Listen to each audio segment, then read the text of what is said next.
As you know, we are doing a few shlokas, one by one, 2, 3 shlokas every Thursday of the 18th Adhyay. Today's, I'm going to do 2 shlokas today. They are really important because they address everyone's final goal. So today is shloka 36 and 37 of Adhyay 18. So let me first chant it for you. Sukham tvidanim trividam shinu me bharatarshabha abhyasadra mate yatra dukhantam cha nigacchati yattadagre vishamiva pariname mritopamam tat sukham satvikam proktam atma buddhi prasadajam. I've taken both the shlokas together as they are also in the text, because the two are joined together and we'll discuss them together. What is the translation? Now, hear from me the threefold joy too, that in which the striver finds enjoyment through practice of adoration, meditation, and service to God, etc., and whereby he reaches the end of sorrow. Such a joy, though appearing as poison in the beginning, tastes like nectar in the end. Hence, that joy, born as it is of the placidity of mind, brought about by meditation on God, has been declared as sattvic. He says, hear from me the threefold joy too. Two. Why two? Because he has been talking about threefold gyan, knowledge, threefold actions, threefold doers, threefold intellect, threefold determination, dhriti. Now, threefold joy. And he says, now hear from me, shrinu me. Hasn't Arjun been listening to Bhagwan for 17 adhyayas and another 35 shlokas of the 18th adhyay? Then where is the need for Bhagwan to say to Arjun, now listen to me? He's already listening. Sometimes, you know, when there's a long pravachan or there is a long class, people kind of doze off maybe. People lose their concentration, lose their attention. So when the Guru, when Bhagwan has to say something really important, he wakes up the students and say, hey, listen to me. This is what I'm saying, and it's very important. So wake up. Shrinu me, listen to me, hear me. What is he going to talk about? Sukham trividam. 3 kinds of sukh. 3 kinds of happiness. What are the 3 kinds? You already know. Rajasic, Tamasic, and Sattvic. So we're talking about joy. So surely joy is Sattvic. How can joy be Tamasic? How can joy be Rajasic? That is why we have to hear, Shrinume, you have to understand over here that joy is not necessarily only Sattvic. Joy can be Rajasic. Joy can be tamasic. And you know, it is only sattvic, anything sattvic, that is going to take you to your final destination. So we need to know what is sattvic joy. Today's 2 shlokas, and the 2 shlokas which I just chanted, both of them deal with only sattvic joy. What is joy? Sukh. What is unhappiness? Dukh. If you see these 2 words, su and du. Su means good. Du means bad. In so many different words, these 2 prefixes are added. Su stands always for something good. Du always stands for something which is not so good. Now we are left with kha. Sukha, dukha, kha. So kha in Sanskrit can be used for understanding. Samaj, bodh. That ka ending is for understanding. So sukh, su and ka is good understanding, good samaj. And dukh is bad understanding or wrong understanding. So Sukh gives happiness, meaning if you have the right understanding, the good understanding of the truth, you will be happy. If you have the wrong understanding of the truth, you will have dukh. So Sukh, right understanding of truth. Dukh, wrong understanding of dukh. So if you are feeling dukhi, that means there is some wrong samaj happening which you need to change. Now, this means actually that sukh and dukh, happiness and unhappiness, are not dependent on any object. They are dependent on your understanding of the truth. And that means it depends on the quality of your mind, quality of your understanding. Everyone wants sukh. Everyone wants happiness. That is everybody's goal, right? But not only they want happiness, but they don't want the happiness to ever end. Happiness must go on and on, right? So now, see how weird. We want happiness to go on and on. So we go on trying to find happiness with new things, new job, new friend, new vacation, new home, new car, new objects, new restaurants to eat at, everything new. But the point is that new thing is not going to give you happiness because happiness depends on your understanding. Therefore, what we need to do is change the quality of our understanding, change the way we are understanding the truth. What kind of happiness is going to give me lasting enjoyment? What kind of happiness is temporary? Where will I find this happiness? And what is the method of finding this happiness? This is what these two shlokas today are going to give us the complete guidelines. What are the factors that contribute towards permanent happiness? That's why Bhagwan is telling Arjun, Idanim Shrinu me. Now listen to me. And Bhagwan calls him Bharatarshaba, scion of the Bharat dynasty. See, every time I draw your attention to the different names that Bhagwan chooses to address Arjun with. Now he's calling him the scion of the Bharat dynasty. That is a very elevated position he is giving Arjun. Why is he giving him this little boost, maybe also of his ego?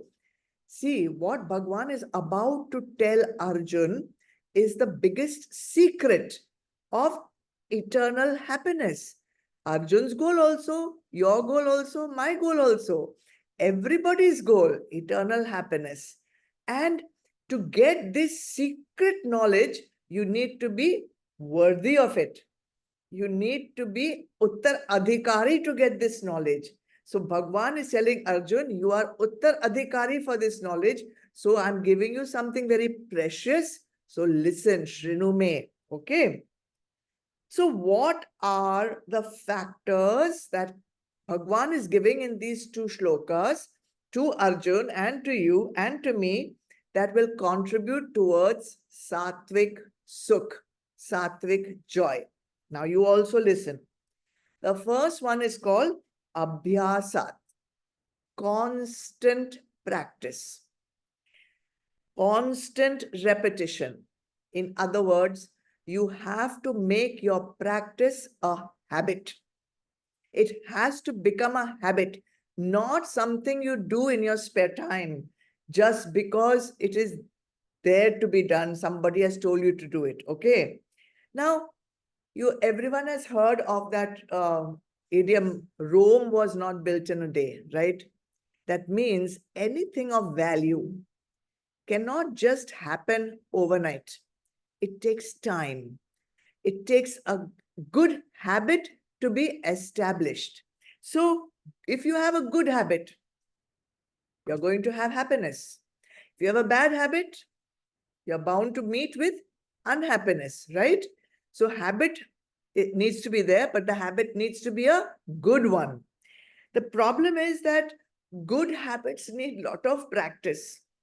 They need a lot of determination, lot of dhriti, lot of patience, good resolve. So much is required to put in one good practice. You will agree with me. Think of your exercise, think of your diet, think of your sleep regimen, think of all these things. They don't happen easily. To get a good habit established needs lot of determination, right? And bad habit, what does a bad habit require? Absolutely nothing. Bad habits don't require any resolve. They don't require any determination. They happen automatically in the absence of a good habit. Okay. So bad habit, default. Good habit, lot of work. Abhyas needs practice.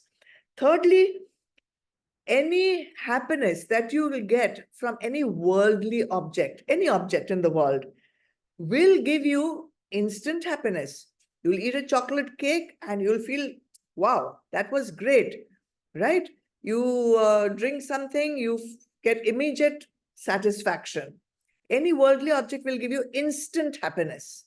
But happiness of the self, which is a permanent happiness, that needs continuous sadhana. It doesn't happen immediately. And the thing is that any happiness that you're going to get instantly from any worldly object, it may happen instantly, but instantly after that, instantly unhappiness will also come. So after sukh, dukh always comes. But constantly practicing happiness of the self, then after that, dukh does not come. After that, what comes? Eternal anand comes. Okay, so there's a difference between worldly sukh and spiritual sukh. Constant practice, if you have, you will also need some sattvic dhriti to make you keep on doing it. You'll need discipline, you'll need effort. So all this, Bhagwan has already told us in the 6th adhyay. If you'll remember, Bhagwan says in Shlok 35, mind is restless, no doubt, and difficult to curb, Arjun, but it can be brought under control by repeated practice, abhyas, and by the exercise of dispassion, vairagya. Abhyas and vairagya, these are the two important factors which Bhagwan has already told Arjun in the 6th adhyay. But he's reminding him right now, if you want happiness, this is what you need to inculcate. Now, many times, many of you tell me that during bhakti, during satsang, during meditation, you do get a glimpse of that sattvic joy, right? That it comes suddenly. Now, how does that come? Maybe you have not done all this dhriti and practice and this and that, but suddenly it comes. So the Shastras say this is the grace of God, kripa of God, and God delivers this through the Guru. But that is not enough for your final moksha, for your final realization.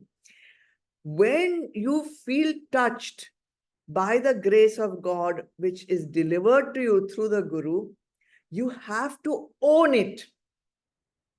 You have to make it your own through effort. You see, what is kripa? That there is a lot of wrong understanding of kripa. First, let's understand the wrong understanding, and then we'll see what is the right understanding or meaning of kripa. When people feel this kripa of getting that glimpse of sattvic joy or losing yourself in bliss, in a blissful experience, they think, wow, I've got kripa now. Life is a bed of roses. Now kripa has come. I don't need to do any purusharth. I don't need to do anything. Kripa will only take me to my goal. I will simply float through life doing whatever I need to do, and kripa will carry me. It's not at all the truth, okay? In fact, it is quite the contrary. if a sadhak, right understanding, if a sadhak feels that he has received kripa, he has received the grace of God, which normally comes through the guru, then a greater demand of purusharth is required by him. It's not that now grace only will take me there. You have to do your purusharth. So what does it mean to own the grace? It means that your entire life now, see, you have got the kripa, now your entire life has to be dedicated to meet your goal. Because without kripa, it will not happen. But once kripa has touched you, and if you put in your 100% effort, put in your sattvic dhriti, put in your determination, unconditional samarpan, no more manmani, no sankalp vikalp from your side. Put yourself completely in the path that you have chosen. That will mean holding on to the kripa that has showered on you, that has touched you. And if you put this effort in, now vairagya will automatically arise in you. You will not have to put in a lot of effort to detach from sansar. Automatically, in a very sahaj manner, you will detach from sansar. But kripa, purusharth, both have to be there. Then this beautiful sattvic joy will come to you from the first factor, abhyasat. Okay? What is the second factor contributing to sattvic joy? The word is over there, dukhantam. Dukkha antam, end of dukh, end of happiness. What happens is that in sansar, everything is dual, right? Day, night, up, down, good, bad, in, out. There is always a duality. Happiness, unhappiness, sukh, dukh. Whatever happiness you will get from any object of the world will always have a component of unhappiness in it, right? See, when you want an object, before you get it, there is a dukh of wanting it, right? Then you'll get it. Then there will be a dukh of when it finishes. Or there will be a dukh that somebody else has a better one. Or there will be a dukh that you're not getting it only. So always some sukh will always have some dukh mixed up in it. But when we talk of spiritual joy, when we talk of Anand, we are not talking about matter anymore. Matter has duality, but spiritual joy is transcending matter. It is going beyond matter. It is going beyond gunas. It's going beyond objects. Therefore, you will never find yourself getting dukh after that anand. That is why it is called dukhantam, end of dukh. That is the end of dukh. Why is it an end of dukh? Because that joy which you're getting is not of the objects. That joy you're getting is the joy of Atma.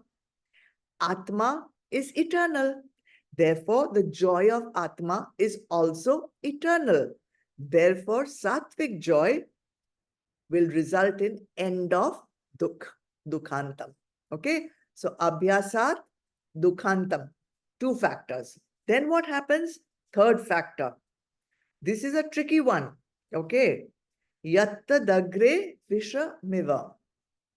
This sattvic joy is first experienced as poison. See, opposites, joy and poison.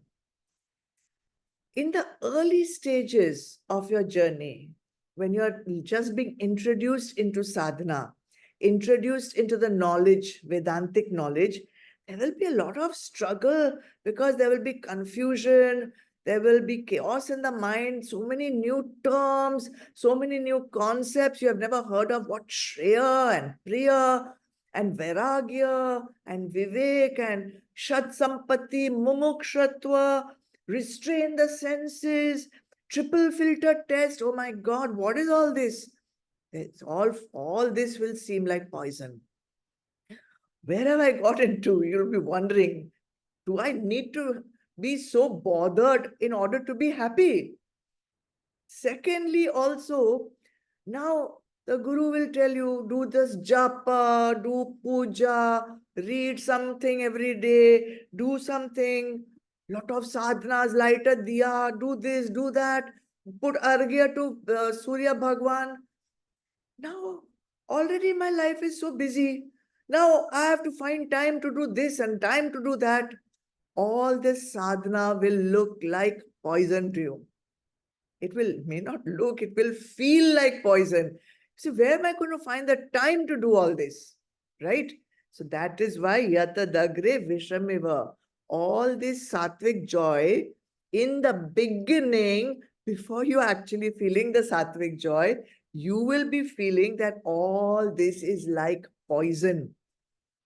However, a time will come. Have some patience. A time will come when this practice will not feel tedious at all. You will not feel it is time consuming at all. You will want to do it. The mind, strangely, will start delighting in the abhyas. It will enjoy the abhyas. So, this initial struggle with sadhana and understanding all this knowledge and doing so many things, remember, it is a precursor of sattvic joy. It has to come before the sattvic joy comes. Think of the Sagar Manthan, when the churning of the ocean. What came out first before Amrit came out? Halal, poison came out. First, the poison came out. Then the Amrit came out. Then the nectar came out. So, all this struggle and confusion that you are feeling inside while doing the initial stages of sadhana, that is the poison which is in you that is coming out. This kantala, this time-consuming thing, this tedious thing, all this is not in the sadhana, that is inside you. What is inside you only can come out, right? Nothing else can come out. So this is taking out all your poison. But you feel that the sadhana is making you feel poison. So remember, have patience, don't give up. It is a precursor of sattvic joy. Why should I not give it up? Next factor, pariname amritopamam. This will feel like nectar in the end. Sattvic joy feels like poison in the beginning. Sattvic joy feels like nectar in the end. So when you have reached a little mature stage of your sadhana, because of your adhyas, because of your, not adhyas, sorry, abhyas, because of your dhriti, because your buddhi has become sattvic, you will experience this practice which was feeling like poison now feels like nectar. The joy that you feel doing the practice feels like nectar. You see, if you try to understand the process of how this poison has become nectar, I thought about it. And this is what conclusion I came. The direction of our mind is always into sansar. And they call it dhara. The dhara, the flow of your mind is automatically, without any restraint or practice, it goes outwards. We call that dhara. Now, when you change the direction of the flow, when you change the direction of the dhara of your mind and you take it inwards, dhara becomes radha. Radha, the connection with the Bhagwan. So, with this connection with the Bhagwan, with the backward flow of the mind becomes calm. It is no longer running out into sansar. It is going inside, and as it goes inside, it becomes calm. Now, with a calm mind, you will develop clarity. You will be able to understand things better. There will be less of traffic jam of different distractions. So your mind becomes slower, calmer, more peaceful, serene, tranquil. And with that clarity, with that calmness, you will start understanding things much better. Now you will be able to understand that when I take this object from the world, for a moment I feel very instantly pleasured, but after some time, this pleasure changes into pain. So with a clear mind, you will see the limitations of your material objects. You will see the limitations and the temporary nature of Vishais. You will question your material goals. You will definitely inquire into the desires which arise within you, which drive you into the outside world. And the sensual pleasures that you run after will become more and more restrained. When all this change of your dhara into radha happens, the intellect becomes sattvic. And when the intellect becomes sattvic, vivek develops. And with vivek, the mind no longer, the intellect no longer pushes you out into the outside world to enjoy this, enjoy that, experience this, indulge in that. That stops. And when that stops, you can understand the initial pain which you would normally feel by abstaining from certain worldly pleasures, that pain also starts disappearing. It wanes, it becomes weaker. And finally, the objects which you saw as Amrit, now you see those objects also as vish. You see them as poison. See, object is called Vishay. Vishay means it has got vish in it. It has got poison in it. Now, when these objects are no longer coming into your mind, coming into your senses, coming into yourself, the dukh that you were feeling because of these Vishays, that dukh also disappears. So you see how dukhantam happens. Dukh also disappears. Now, if dukh disappears, then what remains? What remains is sukh. And this sukh is not coming from the objects. This sukh is coming from yourself. This sukh is coming from your own atma, your own nature. You are sukh. You are Anand. That's who you are. That is your nature. And therefore, sattvic joy is that which happens feeling like poison in the beginning, but pariname amritopamam feels like nectar in the end. So, prasad, what you're experiencing them, this nectar that you are getting from this sadhana, that prasad is sattvic joy. And that takes us to the final factor, prasad, atma buddhi prasadajam. Now, this Atma Buddhi Prasadajam, this joy, this prasad, this joy that you're getting is a prasad.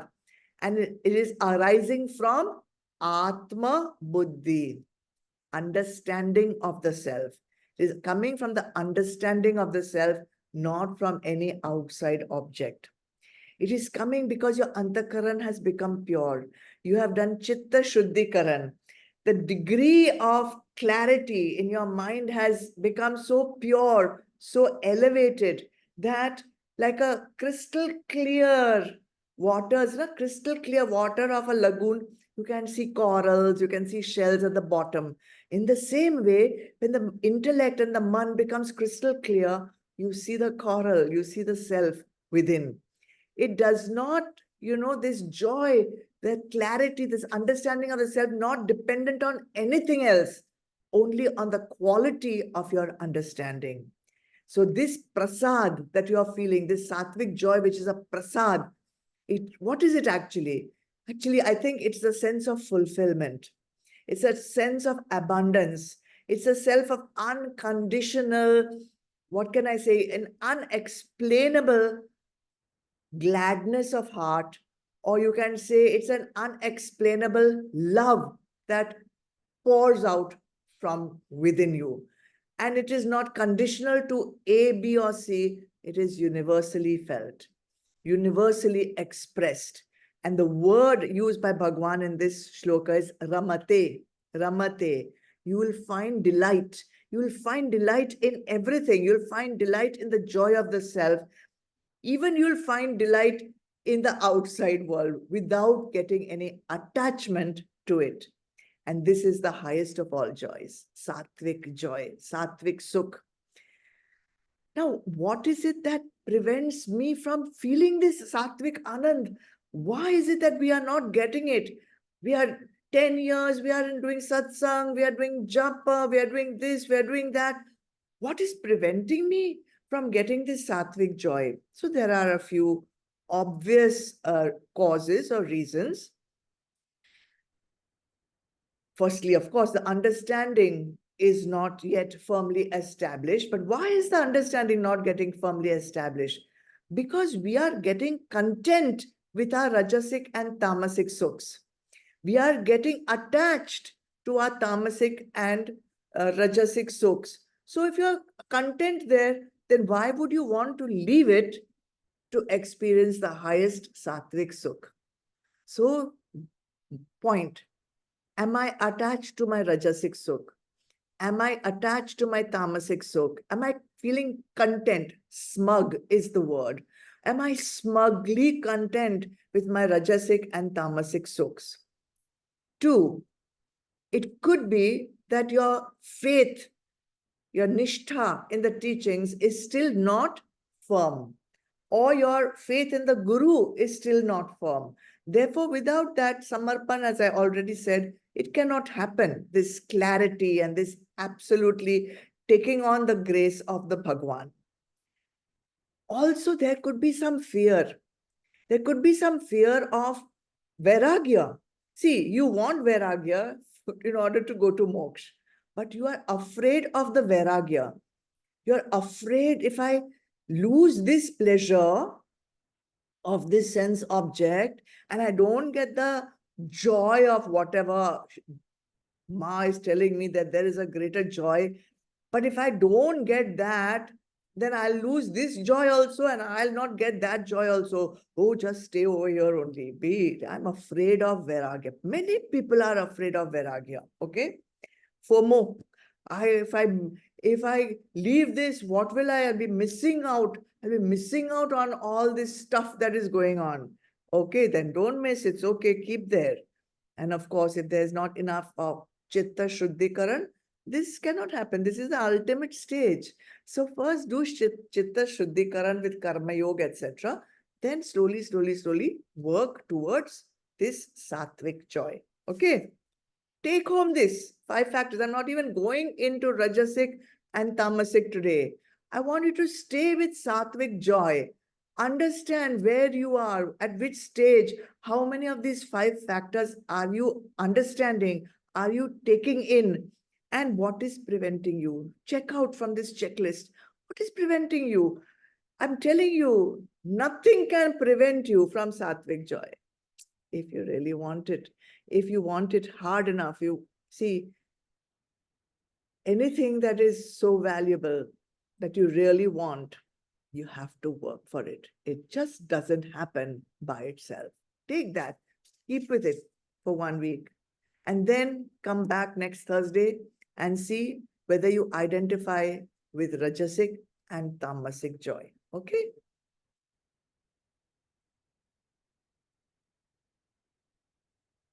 Oh.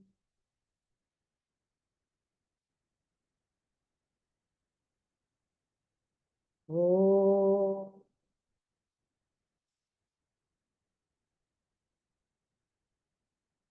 Oh. Asato ma sadgamaya tamaso ma jyotirgamaya mrityurma amritam gamaya. Om Shanti Shanti Shanti. Om Purnamada Purnamidam Purnat Purnamudachyate Purnasya Purnamadaya Purnamevavashishyate. Om Shanti Shanti Shanti. Hari Om. Shri Guru Pyo Namaha. Hari Om. Shidarpanam. Jai Gurudev.